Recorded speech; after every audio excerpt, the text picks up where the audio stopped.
Bapak dan Ibu, compounding tidak disarankan untuk bisnis forex. Emang kenapa, Riz?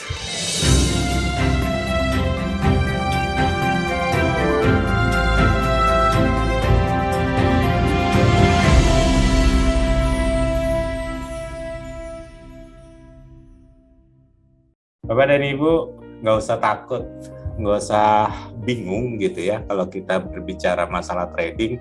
Sepertinya kalau Anda melihat data ini akan mengubah semua harga yang terjadi, buat saya sih terlalu dibesar-besarkan. Karena kita sudah tahu bahwa data sektor tenaga kerja Amerika tambah lama tambah baik.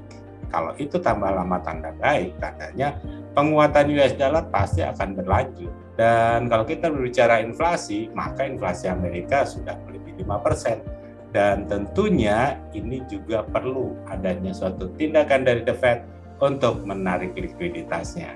Wajar apabila banyak dari kita yang mengatakan US dollar akan terus menguat sampai di akhir Oktober ini. Benar atau enggak? Yuk kita lihat datanya sebentar lagi. Kalau kita lihat datanya, non-farm payroll ini tentunya ada satu yang perlu kita perhatikan, yaitu urutannya. Bapak dan Ibu, urutan ini menjadi sangat penting. Kenapa? Karena urutan yang pertama, kedua, ketiga itu menjadi suatu prioritas. Jadi kalau Anda bisa lihat, nanti urutannya bisa berbeda. Kadang-kadang unemployment rate ada di atas dan average hourly earning ya ada nomor 2 dan non-farm payroll ada di nomor 3. Dan ini berubah-ubah terus ya, sesuai dengan keadaan yang ingin dilihat oleh pasar. Saat ini pasar ingin melihat bahwa adakah kenaikan upah per jam orang yang bekerja di Amerika Serikat. Itu sebabnya dalam urutannya dia ada di atas.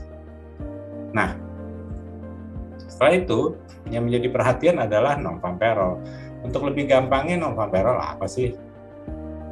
Yang lebih gampang sebenarnya sih itu adalah lowongan pekerjaan di Amerika Serikat di luar sektor pertanian.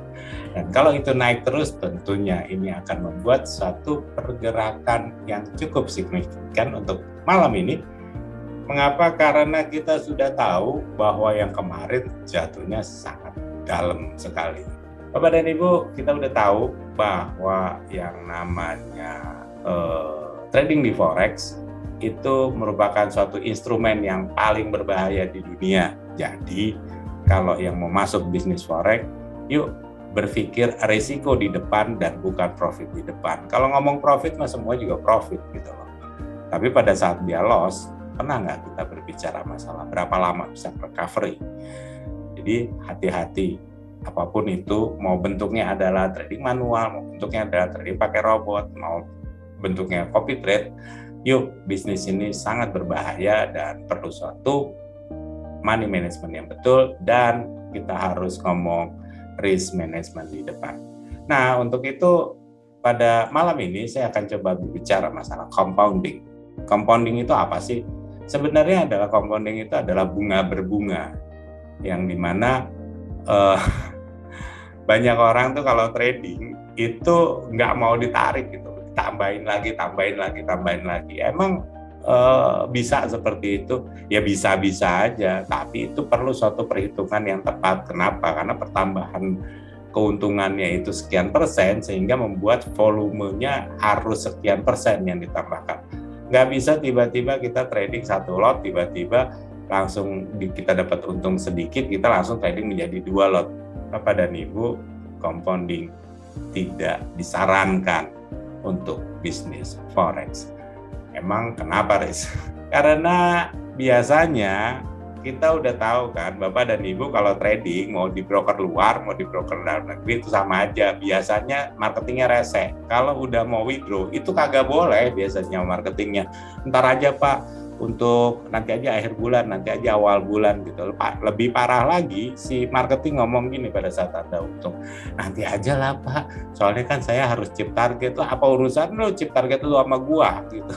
Ini duit gua udah untung harusnya ditarik, tapi mereka mencoba bertahan, menahan supaya Anda tidak menarik uangnya untuk withdraw, karena mereka tiba-tiba targetnya turun kalau Anda withdraw, kan nggak ada urusannya sama Anda sebagai investor. Tapi kan itu yang terjadi. Nah, setelah itu apa yang terjadi? Setelah itu habis semuanya. Oke? Ada orang masukin dana 100 juta, lalu profit ditambahin lagi jadi 200 juta, lalu profit lagi dia nggak boleh ditarik. Setelah itu di locking sama dia, lalu dia top up, habis top up terus di locking kembali dan equity-nya turun, mulai diminta top up yang lebih besar. Kalau itu terjadi, percaya sama saya, nggak akan lebih lama dari 3 bulan uang Anda, berapapun uang Anda akan selesai. Kenapa? Karena saya udah lakukan itu sebelum Anda lakukan. Bapak dan Ibu, kalau Anda profit, withdraw. Jangan sok-sok jago terus dikompon-kompon. Kenapa? Karena perhitungannya nggak cocok. Ya, Bapak dan Ibu, tentunya kalau kita berbicara masalah compounding, tentunya Anda harus berhenti pakai compounding di bisnis forex. Kenapa sih Res harus berhenti? Percaya sama saya, nggak pernah ada yang sukses kecuali emang orang itu nggak ada kerjaan. Kalau dia mau compounding, itu harus orang yang sudah profesional dan sudah tidak banyak kegiatannya, sehingga dia bisa menghitung dengan detail pertambahan modal misalnya 5%, maka volumenya harus berapa. Maka tadi ada yang bertanya masalah money management gimana. Susah saya menerangkannya di dalam online. Tapi intinya nanti akan saya katakan bahwa perhitungan money management itu penting supaya kita bisa meminimalisir risiko. Kalau kita mengerti money management, maka trading forex itu resikonya sangat kecil. Tapi kalau Anda nggak ngerti money management, sama saya, Anda sebenarnya sedang bermain-main di kandang singa. Stop compounding. Kenapa? Karena yang pertama, memperkecil risiko gagal bayar. Anda pernah nggak sih lagi enak-enak trading, ya udahlah nggak usah ditarik lah, nanti digedein lagi, biarin nanti kalau udah gede. Ujungnya pernah nggak kita berpikir bahwa itu akan sukses? Enggak, lewat pasti. Siapapun pasti akan lewat dan itu akan habis. Kenapa? Karena nggak mau withdraw. Nah, kalau misalnya bisa nih, emang nyantai, Anda juga udah jago, Anda udah konsisten, Anda nggak tarik-tarik uangnya, profitnya nggak ditarik-tarik, apa yang terjadi? Brokernya bisa hilang, bos. Emang gitu ya, Riz ya? Tapi kan gue pakai broker luar negeri, Fred sama aja, mau luar negeri, mau dalam negeri, kalau mau hilang aja, bos. Percaya sama saya, yang namanya Lehman Brothers, itu adalah lembaga keuangan di Amerika Serikat, 2008 lewat. Satu lagi, Fannie and Mae, itu adalah bank di Amerika Serikat yang tahun 2008 juga ngeluarin bendera putih. Padahal dia adalah bank seperti kalau di Indonesia adalah BTPN. Kalau kepin tahu, Fannie and Mae itu lembaga keuangan Amerika yang punya usia 200 tahun. Hello, dia punya usia 200 tahun, tetap aja kolaps gitu loh. Let's say you punya broker baru berapa lama gitu loh. Mau lokal, mau luar negeri sama aja gitu. Apalagi juga jelas-jelas gitu ya kan, di Kepulauan Cayman Island lah, dari mana lah gitu. Jadi kalau untung, withdraw. Supaya apa? Kita nggak pernah tahu gitu loh, ke depannya akan terjadi chaos apa di dunia. Untuk itu, kalau profit, withdraw lah supaya memperkecil risiko gagal bayar. Minimal seminggu sekali lah ya.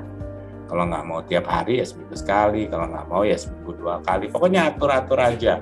Jangan sampai udah 2 bulan gitu ditumpuk. Kita trading, bukannya nabung. Kalau nabung Anda boleh nggak tarik. Tapi kan kadang-kadang kebalik, kalau trading aja kita tumpuk-tumpukin, giliran nabung aja, dikit-dikit diambil. Aneh ya. Forex itu bisnis dan bukan investasi. Kalau Anda mau compounding, itu Anda harus masuk ke investasi.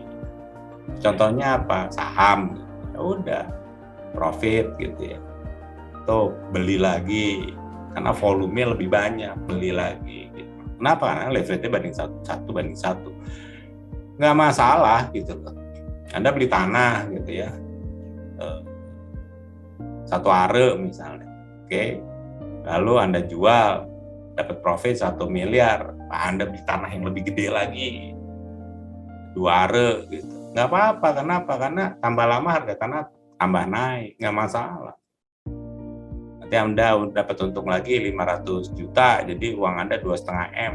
Beli lagi tanah yang lebih gede, investasi itu di komponen nggak apa-apa. Tapi kalau trading itu dagang, Mus. Kalau dagang kita kan nggak mungkin gitu loh beli pulpen lalu kita jual pulpen gitu ya. Ada pulpen baru kejual 3 atau 4, kita beli lagi gitu loh. Wow, terlalu banyak stoknya. Kalau terjadi apa-apa, orang udah nggak mau pakai pulpen lagi, orang maunya sekarang ngetiknya di handphone, ya pulpen nggak dibutuhkan. Kan? Dan kita punya stok terlalu banyak. Gitu. Itu yang kadang-kadang kita nggak pernah tahu. Bahwa trading forex itu bisnis, bukan investasi. Jangan pernah Anda compounding.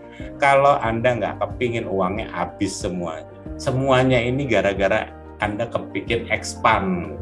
Anda pernah dengar ada suatu toko usaha apapun, mau kopi, mau mie dan segala macam, mereka nggak buka cabang gitu. Padahal belum rame banget, mereka nggak buka cabang. Kenapa? Karena uangnya belum cukup gitu loh. Kalau Anda mempunyai suatu modal, katakanlah 100, lalu hari ini untung, Anda punya modal 100, hari ini untung baru 1 gitu ya. Anda yang 1 ini ambil lah. Jadi kan ini 100 baru kita bisa expand. Jadi 2 unit gitu.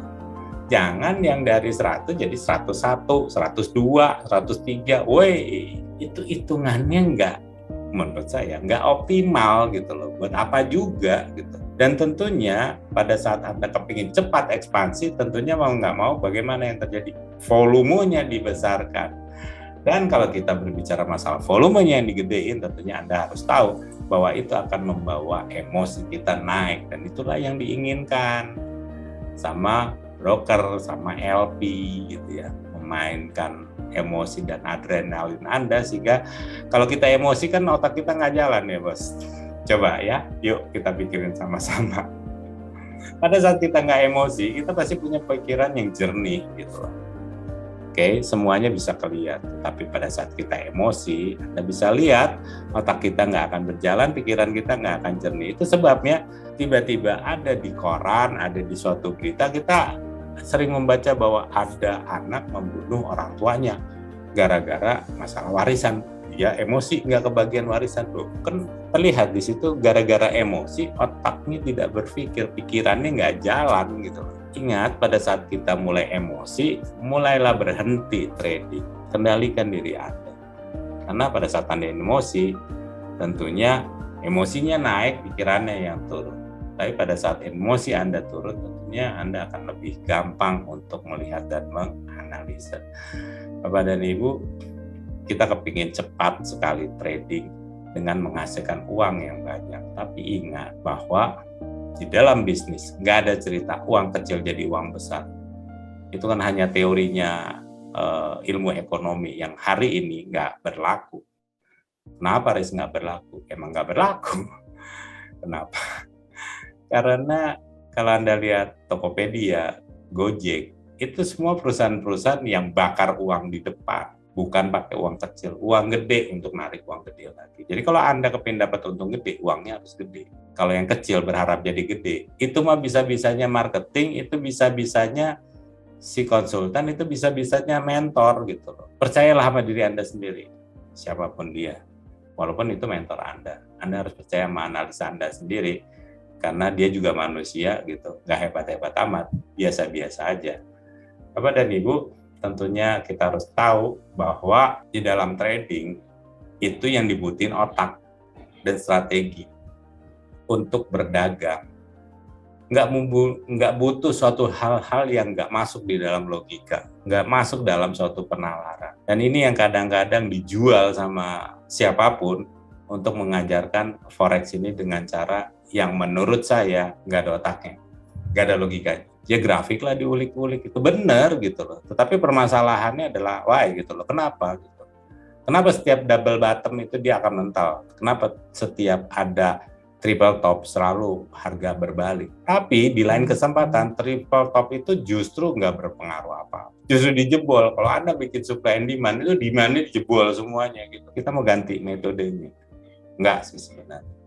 Kalau buat saya, yang namanya garis-garis yang ada di grafik itu adalah garis imajiner. dan semua orang bisa bikin itu, dan setiap broker pasti punya harga open, low, close, high yang berbeda-beda sehingga gambarnya bisa beda-beda. Dan lebih parah lagi adalah mereka mengajarkannya scalpingan gitu di bawah 1 jam gitu. Bagus ya, nggak apa-apa, silakan aja.